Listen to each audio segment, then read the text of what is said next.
IDFM 98 de la bande FM, chaque lundi et mardi, des émissions Au-delà du miroir sur l'antenne d'IDFM. Et ce lundi, en direct dans les studios, nous avons deux hommes, Christelle Seval, qui est écrivain et éditeur, et Daniel Hoffnung, autour du livre de Radu Sinamar, Découverte au bus J, peut-être que je le dis mal, base extraterrestre et histoire de l'humanité. Est-ce que je l'ai bien dit? Qui commence, Christelle ou Daniel? En roumain, on dit plutôt Busej, mais moi je le dis en français, Busej. Base extraterrestre de l'histoire de l'humanité, donc aux éditions Atlante. Alors oui, ce sont mes éditions. Avant ça s'appelait Interkeltia, maintenant ça s'appelle Atlante, et vous avez le site qui s'appelle www.édition au pluriel-atlante avec un S, atlante.fr, et où vous avez tous les livres qui sont principalement des livres sur les ovnis et les extraterrestres ou des livres de spiritualité. Alors Daniel Hoffnung qui est là. Bonsoir. Bonsoir. C'était Christelle Seval juste avant. Vous êtes le traducteur du roumain? Non, je suis pas du tout le traducteur du roumain. Je suis la personne qui l'a fait connaître à Christelle et à d'autres en animant en fait un débat à Paris OVNI, qui est une association qui fait des débats mensuels sur des questions autour des ovnis, on va dire, mais c'était un peu plus large, puisqu'en fait, dans ce livre, nous n'avons pas le moindre ovni. Non, il n'y a pas d'ovni, mais il n'y a pas non plus dans ce livre le nom du traducteur, Christelle Seval. Alors, oui, je vais donner l'explication, effectivement. Alors, le traducteur est une traductrice, c'est une Roumaine. Ensuite, il faut savoir que tous ces thèmes sont sensibles, que par exemple le réalisateur du film qui s'appelle Démian, parce que il va sortir un film aussi sur un DVD, oui. Et VOD. Sur les mystères de la Roumanie, et dont le Busej. Bon, il faut savoir que tous ces sujets qui sont sensibles, eh bien, il arrive qu'on reçoive des menaces. Et moi, j'ai dit à la traductrice, écoutez, voici le deal. Soit vous mettez votre nom, mais à ce moment-là, il est possible que vous ayez des menaces, parce que nous, ça nous arrive. Si vous voulez être tranquille, ne mettez pas votre nom. Donc, elle a choisi d'être tranquille. Ok. Donc, je rappelle que cette radio est la radio du bien-être et qu'on a signé une charte concernant la théorie du complot qui n'existe pas. C'est vrai que dans ce livre, il est beaucoup question de la franc-maçonnerie, mais nous n'en parlerons pas. Nous éviterons d'en parler. C'est dans le livre, donc on n'en parlera pas. Alors, Christelle Seval, en juin 2016, vous êtes revenue de Roumanie, du mont Busej, comme on dit.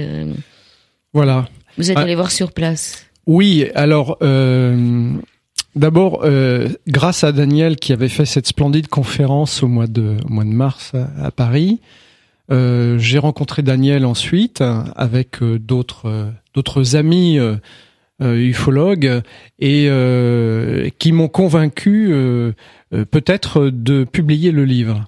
Bon, et donc il existait donc à l'origine 4 livres en roumain publiés donc chez un éditeur roumain, Daksha, par cet auteur Radu Sinamar, qui est un pseudonyme parce qu'on ne sait pas qui c'est, il se cache.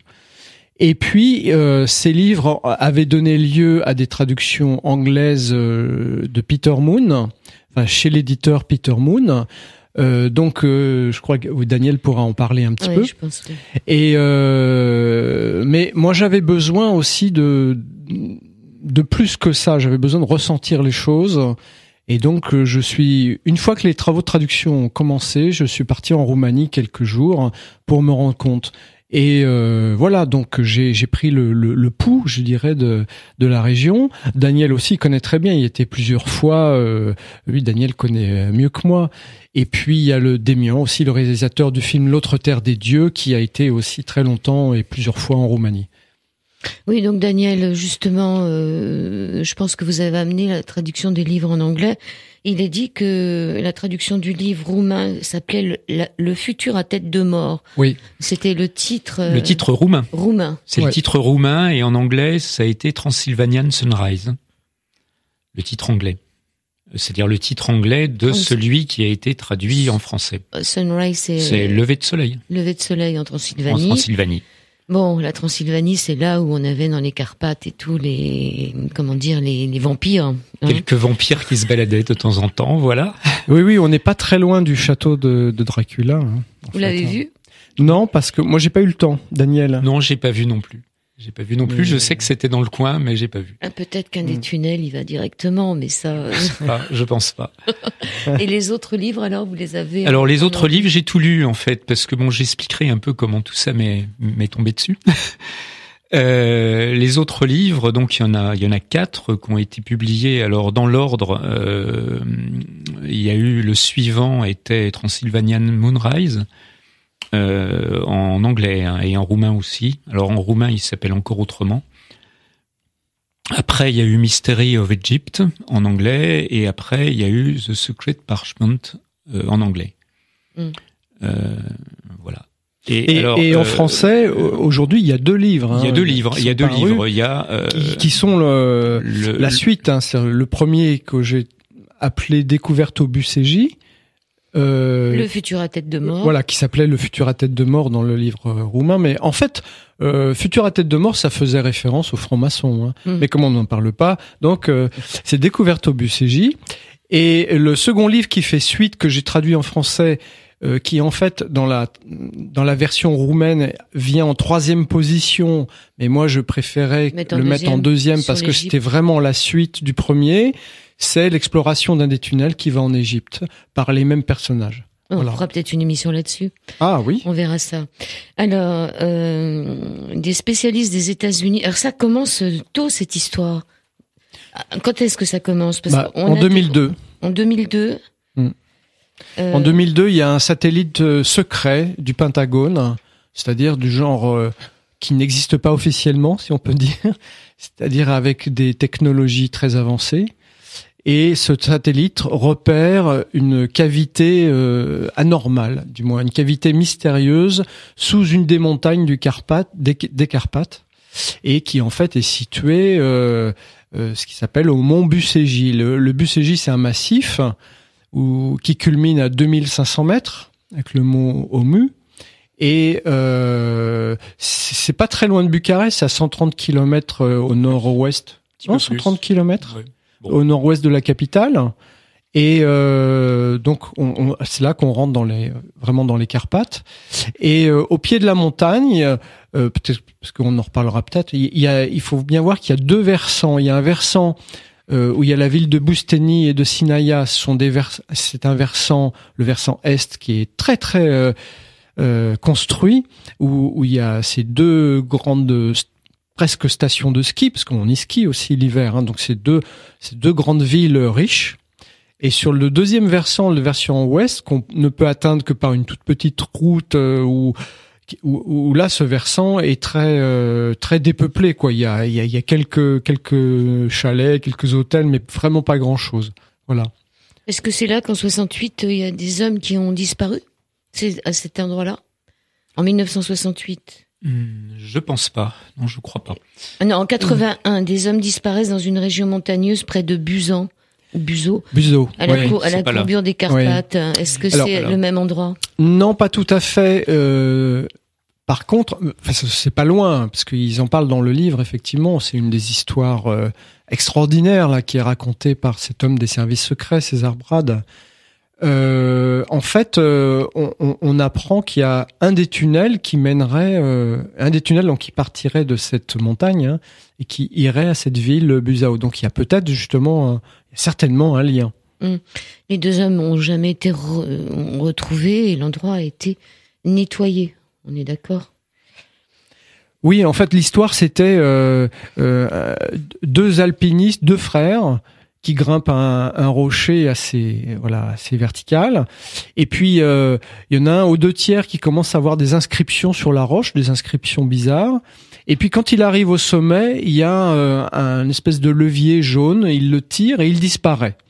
Donc son frère alerte la police ne le croit pas d'ailleurs, la police revient aussi avec le père, parce que le père était un ancien alpiniste, et le père monte là-haut à son tour pour se rendre compte. Et il lui arrive la même chose, le père trouve l'objet jaune, une espèce de levier, il tire dessus et il disparaît à son tour et devant 10 témoins.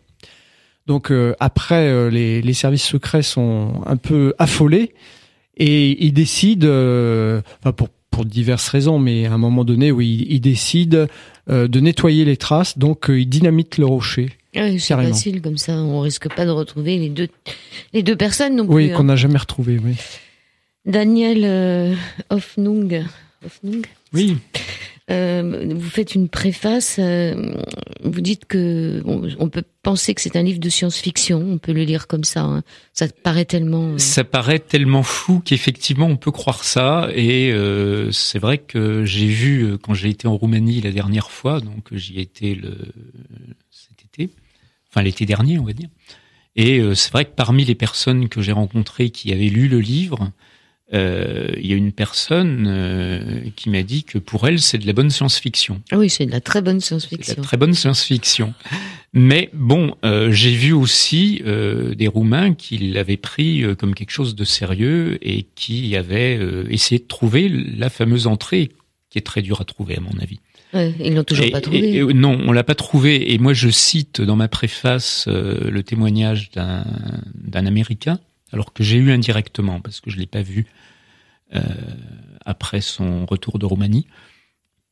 La première fois que j'avais été au courant de cette affaire, alors là, ça remonte à plusieurs années, puisque j'étais au chantier de fouilles des pyramides de Bosnie. Quand j'ai entendu parler de la Roumanie par une Américaine, une Espagnole de Barcelone, mais elle revenait d'un voyage, c'est pour ça que j'ai dit américaine par erreur, elle revenait d'un voyage avec des Américaines et Peter Moon qui est l'éditeur des 4 bouquins aux USA. Et Peter Moon a organisé une série de voyages sur les lieux à la fois c'est-à-dire le Bucegi, mais d'autres lieux importants en Roumanie, comme la vallée des citadelles d'As, comme Sarmizegetuza Regia, qui est l'ancienne capitale royale d'As, avant la conquête par Trajan. Alors conquête par Trajan qui est résumée magnifiquement en bande dessinée sur pierre, puisque la colonne Trajane de Rome, c'est la conquête de la Dacie par Trajan. Mm. Et on a au musée d'histoire de la Roumanie à Bucarest des moulages de la totalité de la colonne. Et ce qui est intéressant, c'est qu'ils sont à hauteur d'homme. Donc on peut les voir, on peut voir toutes les scènes, et c'est vraiment remarquable. Il y a des voyages en Roumanie de 15 jours pour ceux que ça intéresse. Alors vous parlez aussi dans la préface des géants retrouvés dans les années 40, 80 squelettes d'environ 5 mètres. On en a trouvé aussi en France. Voilà, alors effectivement c'est la chose qui questionne quand on lit ces livres, puisque quand on arrive dans la grande salle hémisphérique sous le mont Bucegi, c'est-à-dire quand on a pu pénétrer en... Mais il semblerait qu'ils aient pu, c'est ce qu'on voit. Oui, on a pu, c'est ça. Oui, on a pu. Voilà, on a pu. On a pu, mais on peut plus. Non, c'est plus compliqué que ça. Bon. On peut plus, on n'a plus le droit. Non, on n'a jamais eu le droit en fait. Hein. Ce qui s'est passé, c'est que Radu Sinamar, l'auteur, n'a pu rentrer que parce que il avait l'appui de celui qui a permis d'ouvrir le lieu. Oui. Sinon, il n'y serait pas rentré. Mais le lieu est fermé actuellement. Et alors, le témoignage, j'en reviens au témoignage des Américains. Donc, quand j'étais sur les fouilles des pyramides de Bosnie, donc j'ai rencontré cette personne qui venait de Barcelone, alors qui s'appelle Birgit Knaus. Et elle était complètement enthousiasmée par son voyage en Roumanie et par ce qu'elle avait vu. Et elle nous a parlé de Peter Moon, de l'éditeur. Et en fait, avec mon ami, on s'est dit, on va se renseigner, Donc on a cherché sur Internet, on a trouvé assez facilement, enfin c'est mon ami qui l'a trouvé, l'itinéraire, parce qu'en fait c'était des voyages organisés, du voyage de Peter Moon. On a trouvé les lieux où ils avaient été, on a trouvé les références des 4 bouquins, et puis on s'est précipité dessus. Et vous avez fait le voyage ? Et on a fait le voyage, on a fait, l'année d'après, on a fait un itinéraire qu'on a presque calqué sur le leur, sauf qu'on a choisi des hébergements un petit peu moins chers à certains endroits. Et c'est tout. Alors, en ce qui concerne ces squelettes de géants, alors je les ai pas vus. Vous les avez pas vus, donc est-ce que c'est un canular ou... Alors, je pense pas que c'est un canular. Je suis persuadé que ce n'est pas du tout un canular. 5 mètres quand même, ça fait grand. 5 mètres, ça fait beaucoup.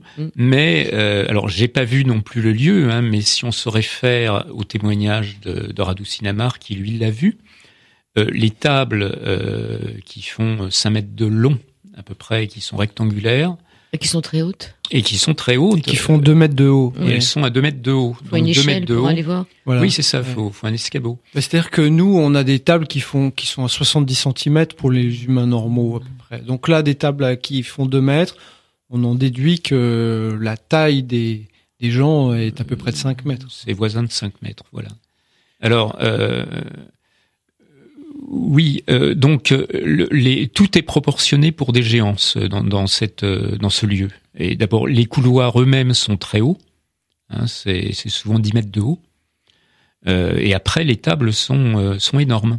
Tout est extrêmement grand par rapport à notre réalité à nous. Oui, et puis ils sont pas que grands physiquement, ils sont grands aussi dans leur tête, parce qu'ils ont des technologies où on est loin d'en être à leur niveau. Ils ont des technologies absolument sidérantes, puisque en touchant du doigt, alors sur les tables, je les ai pas vues, mais sur les tables, il y a des lignes, il y a des carrés, et il y a des signes qui sont gravés, qui doivent vouloir dire quelque chose. Et quand on touche avec la main, quand on effleure avec la main certaines cases, il y a des hologrammes, donc en 3D, qui se forment au-dessus.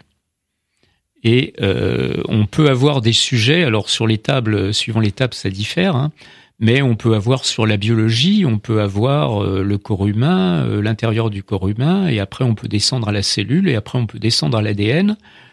Et après, on peut avoir la carte du ciel. Ailleurs, on peut avoir la carte du ciel. Il y a des tas de connaissances qui, pour certaines, sont des connaissances que nous n'avons même pas, qui sont sur ces tables. C'est des véritables archives scientifiques, en fait. Et alors, ça va plus loin, puisque sur certaines tables, on peut faire apparaître des êtres vivants sur d'autres planètes. Et on peut même aller jusqu'à vérifier les possibilités de combinaison des ADN avec les nôtres. Christelle. Voilà, ça va loin. Oui, mais avant je voudrais remettre un petit peu en perspective pour les auditeurs, parce que sinon ils vont se demander de quoi on parle. Dans le livre, le personnage principal, César Brad, qui est un pseudonyme. C'était un pseudonyme aussi, bien sûr.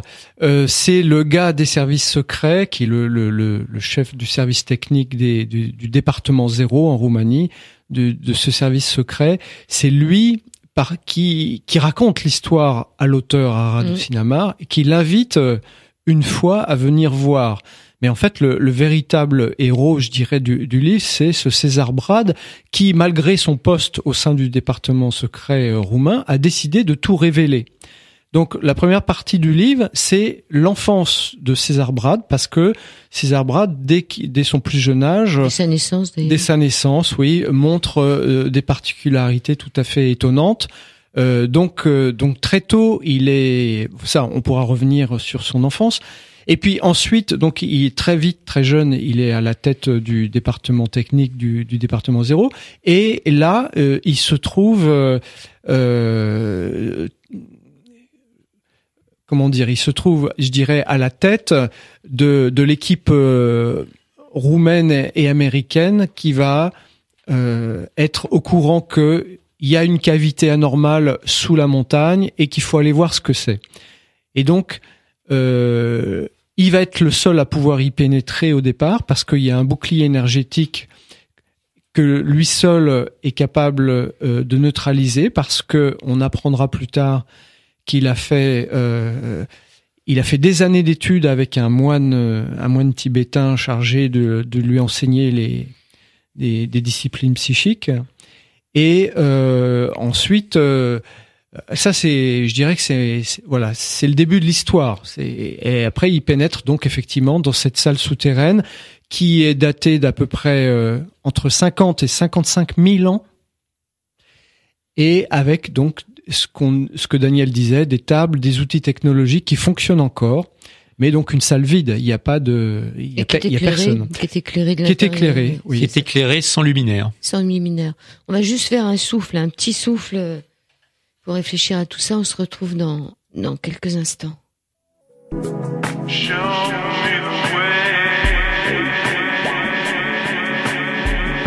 Pourquoi je vous ai parlé de 68 tout à l'heure autour du livre Découverte au Bucegi, parce que c'est ainsi, vous dites à la page 40, c'est ainsi qu'en 1968, la Securitate roumaine fut confrontée à un ordre top secret qui ne respectait aucune hiérarchie.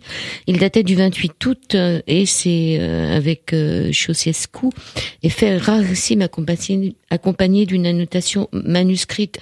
Et c'est là qu'ils ont créé le département 0. Ouais, c'est la création par Ceausescu de ce fameux service secret, le département 0. Et ce département 0 s'occupe de phénomènes paranormaux. Voilà, il a deux objectifs au moins.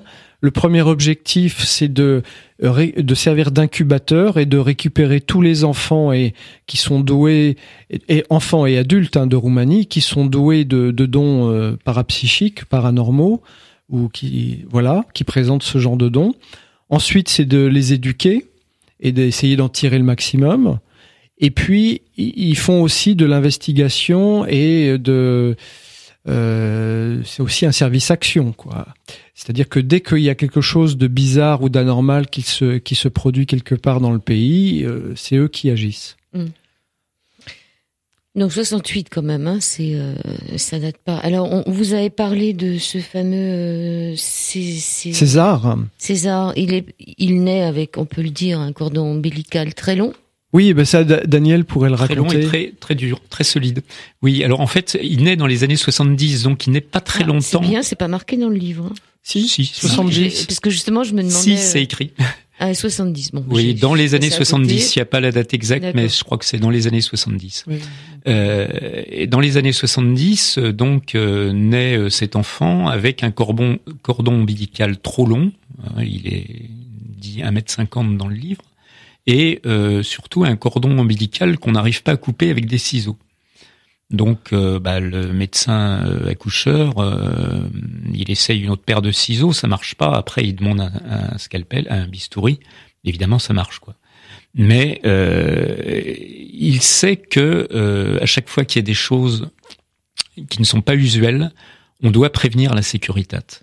La Securitate, qui est cette police politique de l'époque de Ceausescu, qui était omniprésente, surtout pour espionner les gens, pour des choses comme ça. C'est une police politique. Et en fait, arrivent à la maternité très vite des personnes de la police politique qui font remplir un questionnaire aux parents et à l'hôpital, et qui reprennent le dossier. C'est-à-dire le dossier disparaît des archives de l'hôpital. Et après, surtout, cet enfant sera suivi, puisque il est né de manière pas normale. On peut supposer que cet enfant sera particulier. Et il est particulier d'ailleurs. Et il est particulier, c'est ce qui se révèle.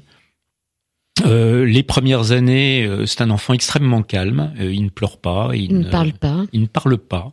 Jusqu'à 3 ans et demi. Mais il emmagasine visiblement avec sa tête et il réfléchit à beaucoup de choses.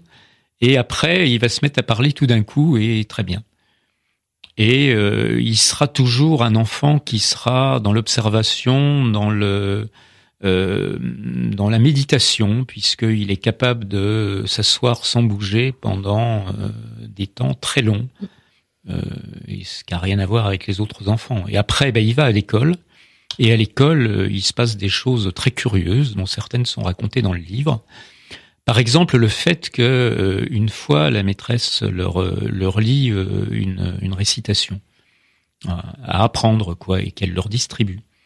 Et donc tous les élèves écoutent, et quand elle leur dit de l'apprendre, César, lui, il regarde pas le texte, il regarde par la fenêtre, il pense à autre chose, quoi. Il fait autre chose, il est distrait. Et alors elle lui dit, mais César, je vais t'interroger après. Il dit non, ça va. Et vient le tour de César, il répète la poésie qu'il n'a pas appris, parfaitement sans erreur. Alors là, la maîtresse, elle en revient pas. Elle se dit, ou alors il a dû l'apprendre ailleurs, bon. Et elle décide de le tester après, elle le garde un petit peu après la classe, et elle lui donne un texte qu'il n'a aucune chance d'avoir vu chez lui, chez ses parents. Et en fait, le gamin, elle lui lit une fois, et le gamin le répète sans erreur immédiatement. Alors là, elle se dit que ce gamin est vraiment bizarre. Donc elle convoque les parents, et les parents, ils vont faire leur devoir, c'est-à-dire ils vont le faire savoir à la Sécuritate. Mais ce n'est plus la Sécuritate, c'est-à-dire le dossier très vite a été transmis au département 0, qui est un autre service qui est, on va dire, issu de la Sécuritate, mais complètement émancipé de la Sécuritate. C'est-à-dire, il n'est pas rattaché à la Sécuritate, il est directement sous l'autorité du président de Ceausescu. Oui, alors l'enfant va grandir, et quand il arrive donc dans une base, parce qu'à un certain moment, on le prend à ses parents, et on l'emmène dans une espèce de base secrète. Il y avait d'autres sujets, d'autres enfants, que des garçons, pas de filles. Oui, mais les enfants, ça vaut le coup d'en dire deux mots. Il a par exemple avec lui un gamin qui est capable de sortir une boule d'eau d'un verre d'eau, de la faire léviter autour de la pièce, de la faire reposer dans le verre. Donc, et il s'exerçait à ça. Donc on se demande de tout... Mais effectivement, ta réflexion est juste... il est pas mentionné de filles. Mais bon, ceci dit, ils sont peu nombreux. Non, là, mais c'est parce que je suis une fille que j'ai pensé qu'il y avait des garçons, quoi, qui naissent avec des grands cordons comme ça, bizarres. Non, mais c'est juste une... Ils ont quand même des facultés assez extraordinaires. D'autant que pourquoi est-ce que il a été emmené à ses parents, plutôt il a été capturé et qu'il a jamais pu revu ses parents à partir de cet âge-là, une dizaine d'années. C'est parce qu'il était arrivé quelque chose quand même d'extraordinaire, c'est que un jour sa mère le retrouve, il est en lévitation au-dessus de son lit. Mais il se dédouble surtout, c'est-à-dire qu'elle l'a vu en lévitation. Ah oui, il était en lévitation physique. Moi je pensais qu'il y avait une décorporation. Donc... Non, là c'est vraiment physique. Et donc la mère la pique une crise, et du coup elle attend que le père revienne, et les parents appellent la Sécuritate parce qu'ils devaient donc reporter ou au département 0, ils devaient reporter à chaque fois il se passait quelque chose d'anormal. Et là justement le département 0 juge que il est temps de retirer l'enfant à ses parents et de l'emmener dans leur base secrète pour l'éduquer et l'observer. On va repartir dans cette année 68 avec Daniel Hoffnung. Vous dites que vous pratiquez le yoga et que vous avez vu un film d'1h30 avec un certain Robert L. concernant un personnage qui habitait en France, en Aveyron, qui a vu des boules lumineuses. Oui. Effectivement. Toujours cette année 68. Hein. Oui, alors ça s'est passé en 67 en fait, l'histoire des boules lumineuses, c'est un petit peu avant. Oui, alors c'était dans la cour d'une ferme en Aveyron, une ferme isolée. En fait, il y avait deux fermes voisines l'une de l'autre, mais c'est tout, il y avait rien d'autre proche. Et en fait, des boules lumineuses se sont baladées pendant la journée ou le soir, je me rappelle plus très bien.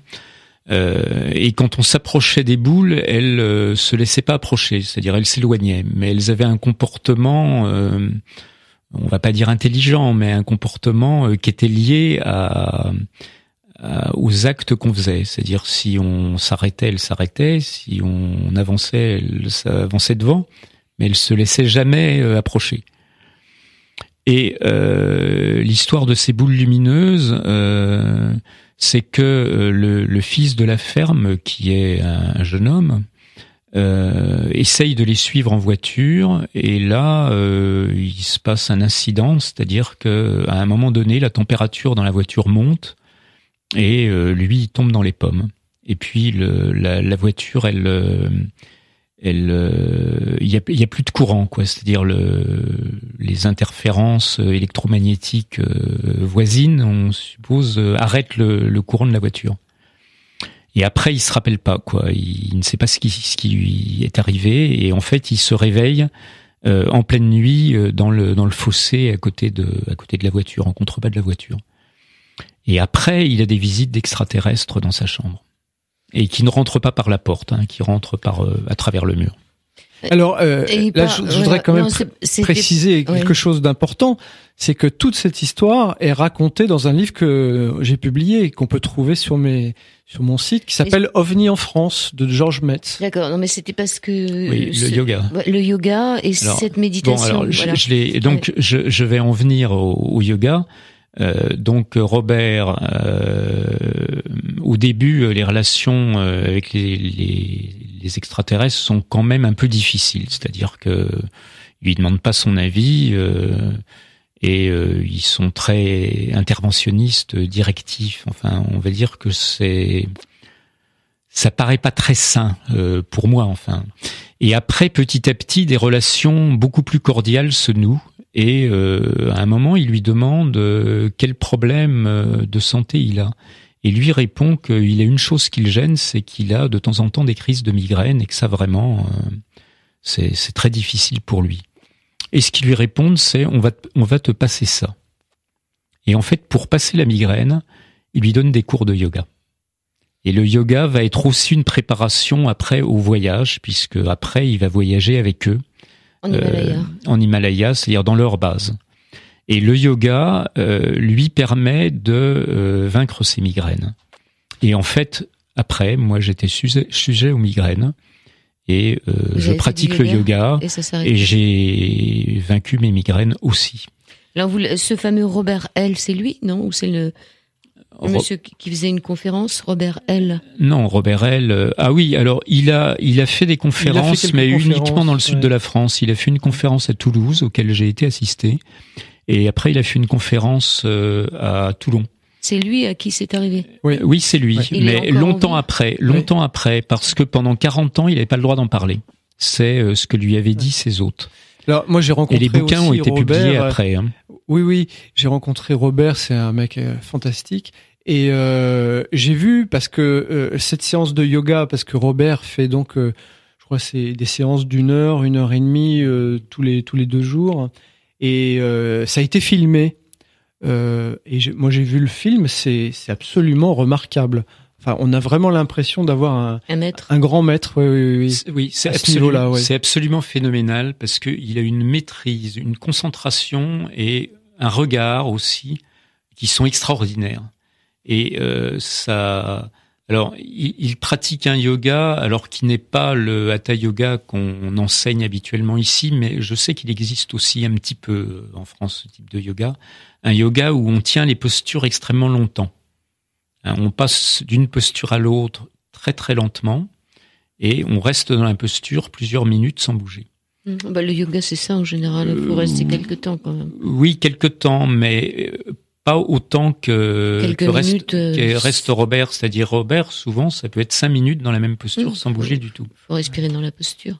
Ouais, enfin, quand vous le voyez, quand on le voit vraiment sur la tête, c'est remarquable. Voilà. C'est absolument remarquable. Les pieds en l'air et reposant sur la tête et durer plusieurs minutes comme ça, c'est impressionnant, parce que Robert, c'est quand même quelqu'un qui a plus de 60 ans aujourd'hui. Quel âge il a?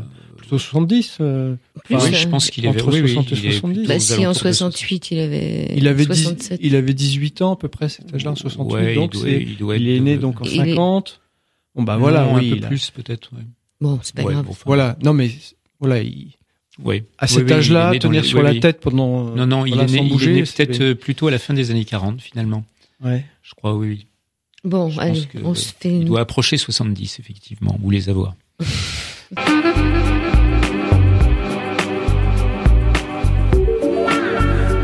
Et dernière partie de cet Au-delà du miroir, IDFM 98 de la bande FM avec Christelle Seval et Daniel Hoffnung. À aucun moment dans le livre, et c'est une précision qui est écrite, dans aucun des 4 livres publiés à ce jour par Radu Sinamar, il ne parle de base extraterrestre, pas plus qu'il ne qualifie d'extraterrestres les géants qui ont créé ce lieu. Alors si c'est pas des extraterrestres, si c'est pas des géants, ça serait quoi? Vous avez une réponse? Bon, moi j'ai mis extraterrestre pour l'accroche dans le sous-titre. Maintenant, effectivement, ça reste un mystère parce qu'on ne sait pas qui sont les constructeurs. On a très peu d'informations sur eux. On en a un petit peu dans le 2e livre, Le mystère égyptien. Mais c'est pas la peine de le dévoiler. Voilà. Donc en fait, il y a cette base qui manifestement a été construite par des géants humanoïdes. Et cette base fonctionne encore. Mais on ne sait pas, il n'y a pas de au moins la première fois que Radu est rentré dans cette base, il n'a pas vu d'image des constructeurs, donc il ne sait pas qui ils sont. Et l'objectif n'est pas clair. Pourquoi est-ce qu'ils ont construit cela? On ne le sait pas. Alors qu'il n'y a aucun moyen d'y arriver. Moi, j'ai une idée là qui m'arrive dans la tête, puisque finalement c'est une base sous la montagne, avec aucun moyen d'y arriver. Hein. Vous expliquez dans le livre comment ils font pour l'atteindre. Enfin bon, ils sont obligés de miner, de dynamiter pour rentrer dans la montagne. Mais si il n'y a aucun moyen d'y arriver par l'intérieur, il y aurait des tunnels qui vont par en dessous. Et est-ce que ce serait pas des pures pensées? C'est-à-dire, est-ce qu'ils ont vraiment besoin d'avoir un corps? C'est ce qui me vient à l'esprit, parce qu'il y a beaucoup de questions d'information dans ce livre aussi. Je pense que Daniel pourrait parler de Monique Mathieu, par exemple, qui a pu visiter l'endroit. C'est une femme, une Française, qui a pu visiter la base, mais je dirais, en esprit. Oui. Alors, est-ce qu'ils sont de chair et d'os? Moi, j'aurais tendance à dire que oui, puisque on a retrouvé des squelettes de géants en quantité quand même en Roumanie. On y revient. Voilà. Qu'en France même, il y en a eu, si on se base sur un compte rendu datant de la fin du 19e siècle 1870. Dans la région de Montpellier. Où des squelettes, enfin des os de la jambe et 3 crânes ont été trouvés correspondant à des êtres, alors peut-être un petit peu moins grands que ceux de Roumanie, mais qui font quand même 3,50 m, 4 mètres, quoi, c'est-à-dire des tailles assez considérables. Et puis si je peux rajouter au passage, donc dans le film de Démian qui va sortir en janvier, L'autre terre des dieux, Démian a retrouvé parce qu'il s'est beaucoup intéressé, lui, aux géants, aux squelettes de géants. Démian, c'est le réalisateur. C'est un Français, un jeune Français, qui a réalisé un film sur les mystères de la Roumanie. Et dans ces mystères de la Roumanie, il y a évidemment le Bousségi. Et donc, il parle des géants. Il parle il a retrouvé des Roumains qui, quand ils étaient jeunes, ont fait partie des gens qui ont excavé des squelettes de géants. Donc, il a retrouvé des témoins de cette période-là, et qui racontaient que on les avait engagés, c'était des villageois, on les avait engagés pour creuser, et qu'une fois qu'ils avaient mis au jour ces squelettes, les squelettes étaient mis dans des voitures bâchées et on les revoyait plus. C'est-à-dire que les gens qui avaient organisé ces fouilles avaient... On nous cache quelque chose. Exactement, voilà, c'est ce qui s'était passé. Puisqu'ils avaient pris les squelettes et on les avait jamais plus revus. Voilà, alors on avait commencé sur Monique Mathieu, mais on a dérivé ailleurs.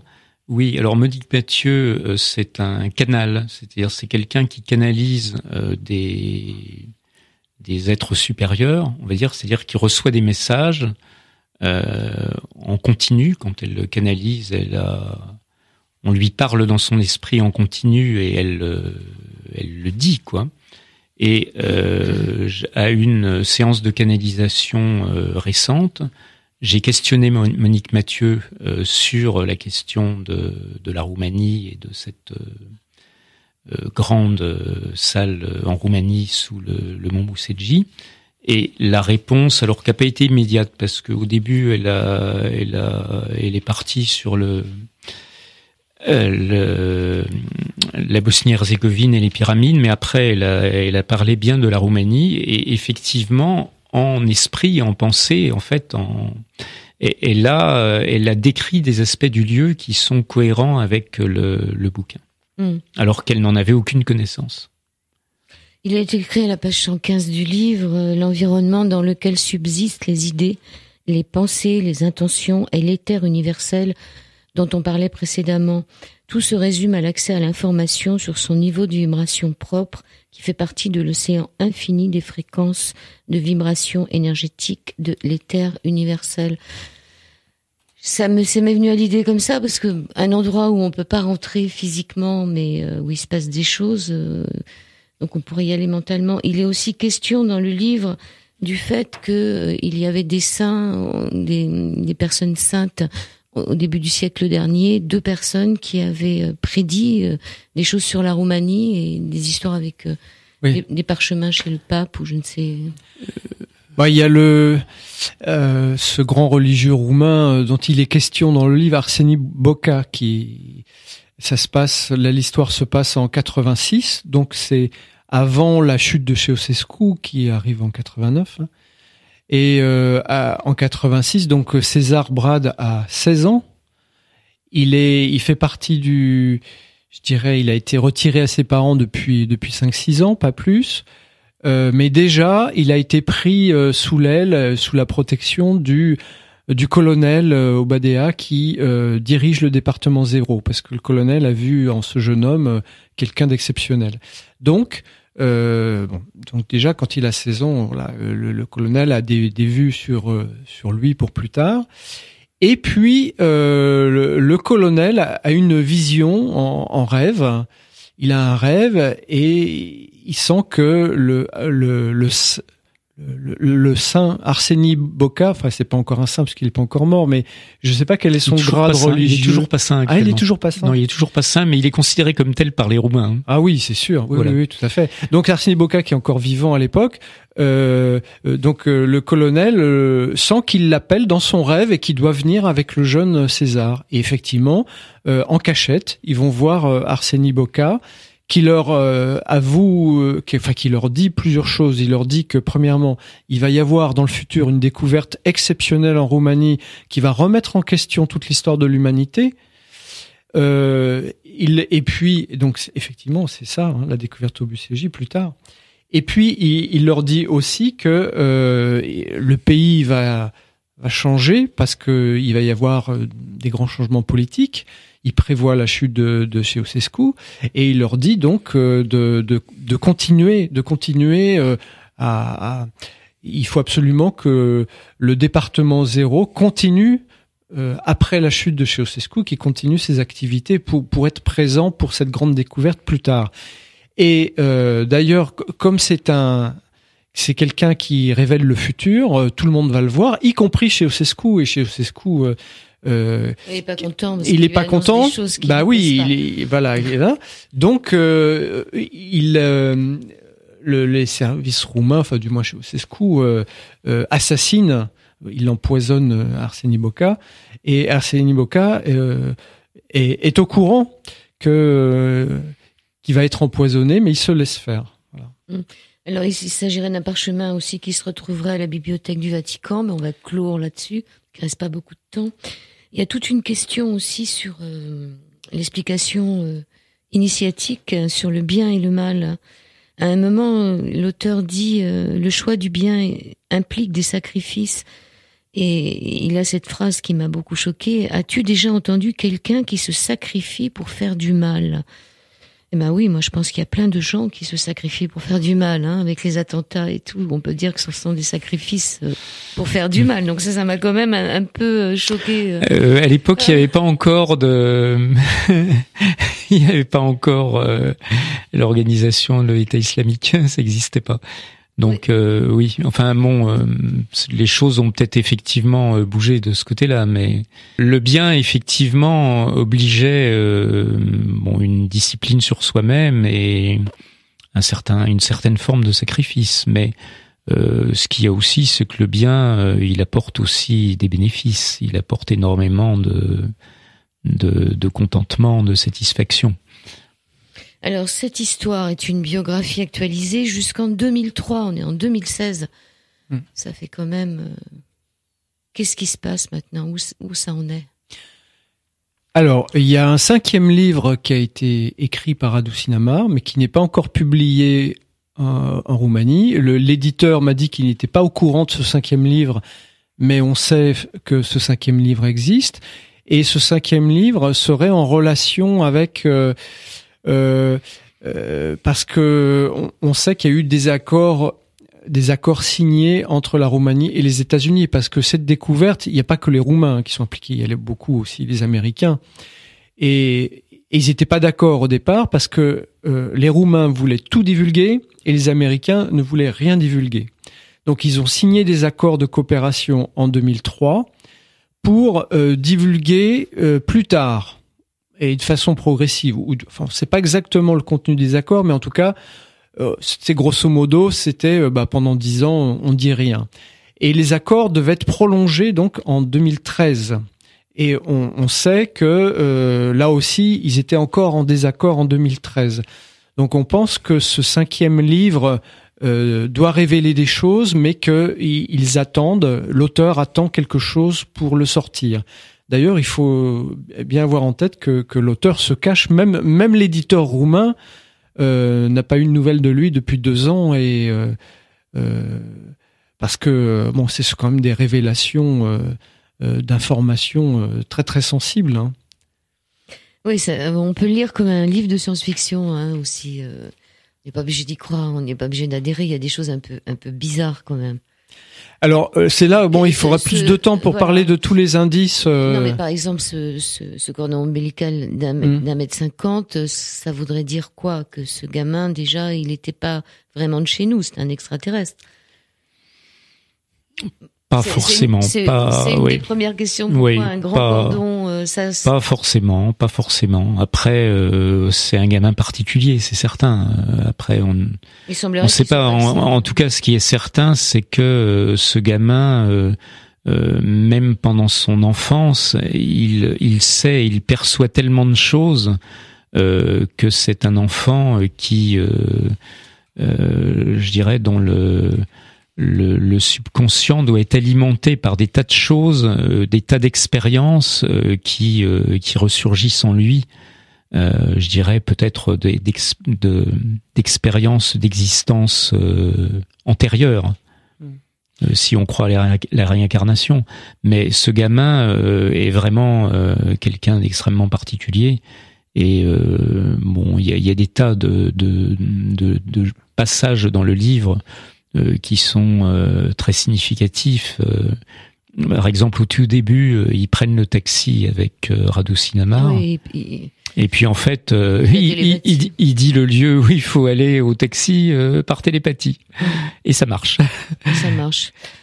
Alors, découverte au BUCJ, je l'ai dit comme ça se prononce en français, BUCGI, de Radu Sinamar, est publié aux éditions Atlante. Le deuxième, vous aviez dit, Christelle Seval, qu'il allait paraître le 1er décembre, mais il est déjà là.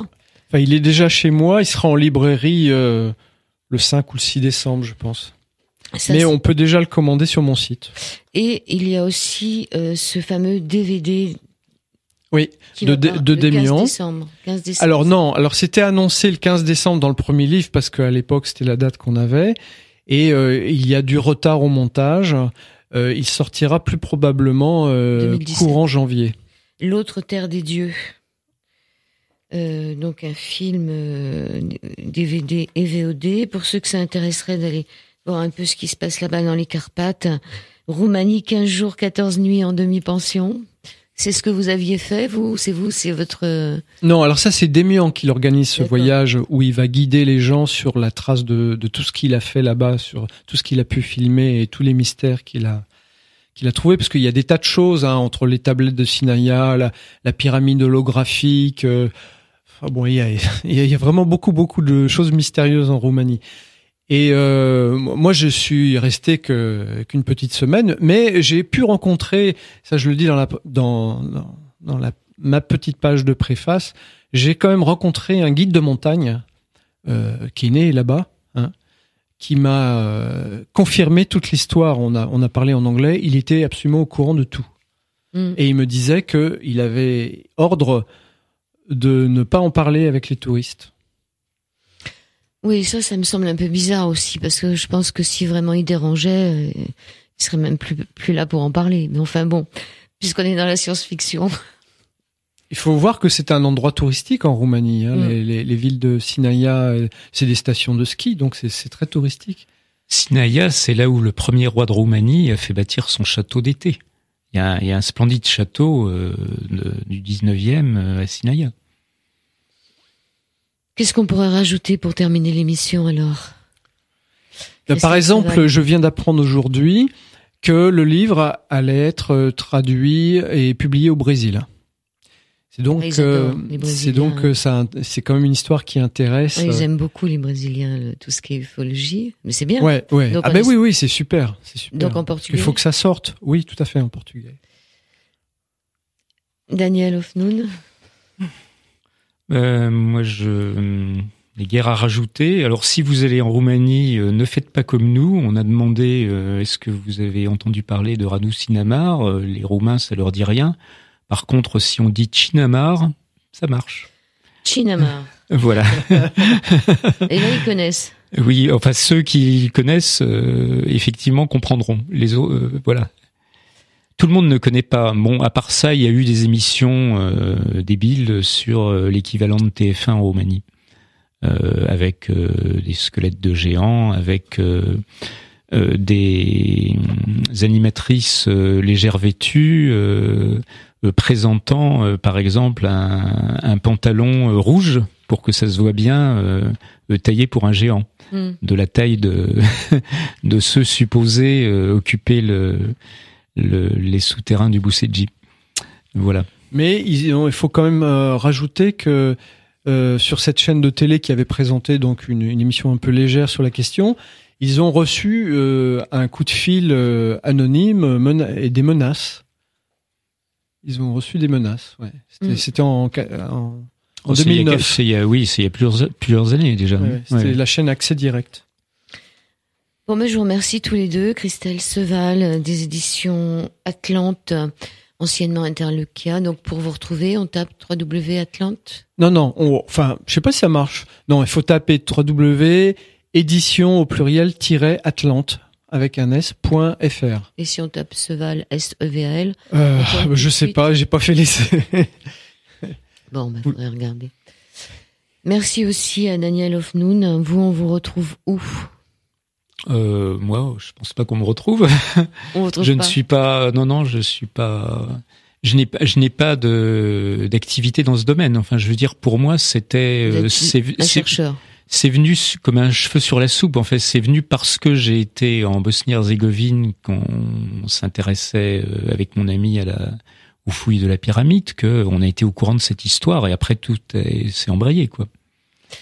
Merci voilà, beaucoup. et on a lu les bouquins. Merci, et c'est vrai que lire les 4 livres, je peux vous dire que c'est intéressant, et vivement qu'ils soient traduits en français tous. Voilà. On se retrouvera, Christelle Seval, pour le mystère égyptien. Merci beaucoup. Merci, Joël.